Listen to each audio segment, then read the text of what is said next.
when CBS began generating its own programs, they dropped the Yiddish show off their national network.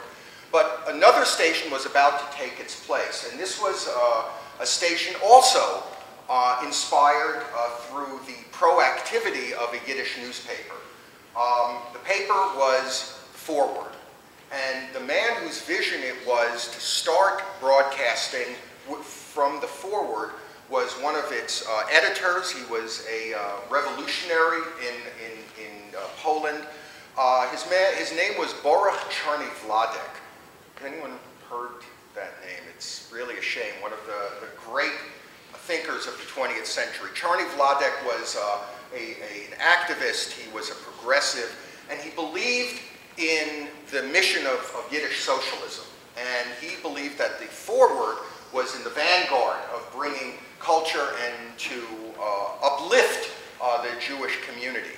In fact, the plans for the Forward to broadcast Yiddish radio happened, in fact, before WABC. Czarny Vladek had begun writing about this in the early 1920s when it was very rare. Radio only became really available in 1922 as a commercial outlet. So Czarny Vladek was an incredible visionary long before there were other stations, Yiddish or not.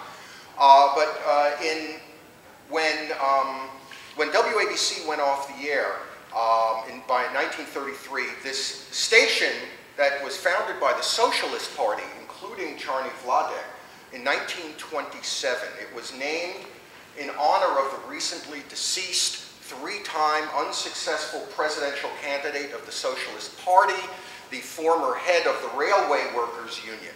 Do I have any takers? Eugene Victor Debs. That's absolutely right. And they named the station WEVD.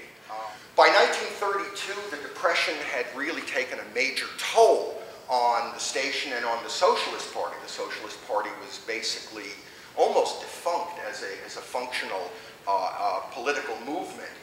And as the station was about to go off the air, it was Czarny Vladek who approached his boss, Abe Kahan of the Forward, and encouraged him to save WEVD. He encouraged the Forward to come up with the money to bail out WEVD.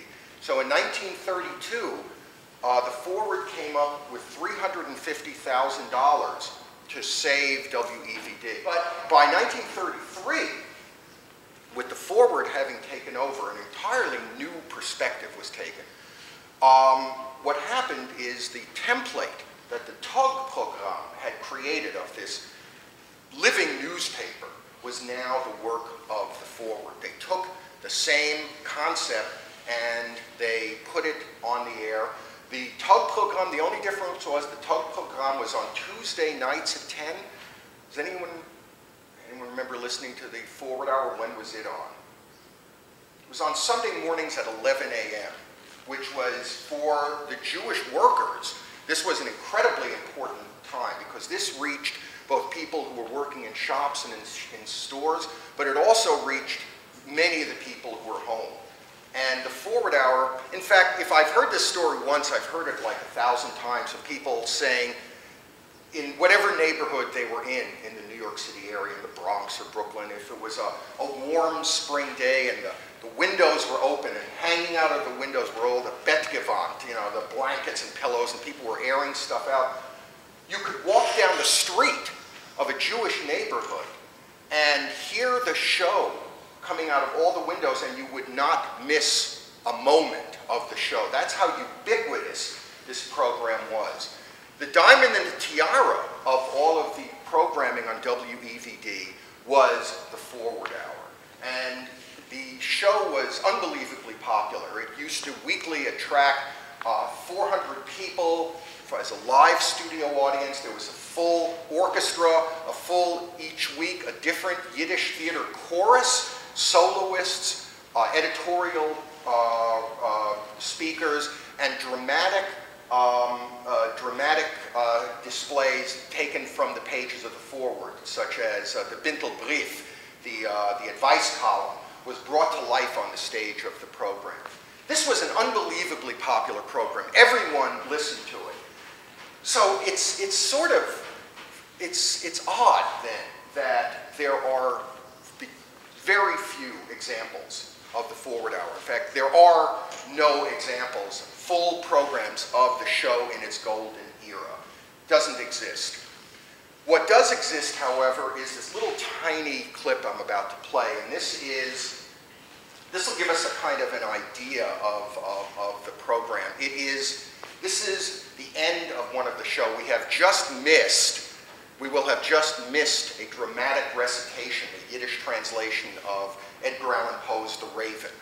And I'd like to hear that, but it doesn't exist. But we're going to listen to the end of the show, and we're going to hear as the announcer says, unser Team song. It's not a team like the Yankees or the New York Giants. The team was the team music, the team song.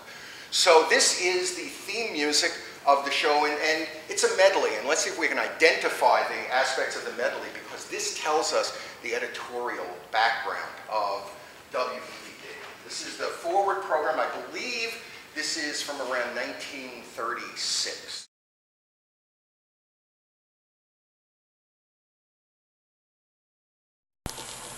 Mr. Di Branco has been shot.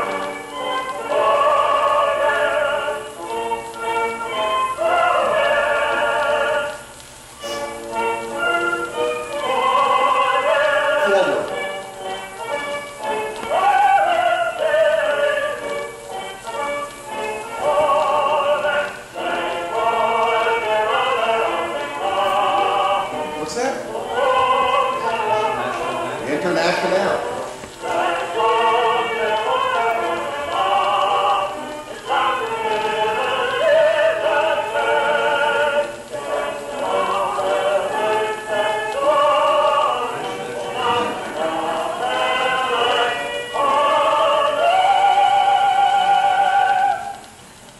Another forward hour comes to you next Sunday morning at 11 o'clock.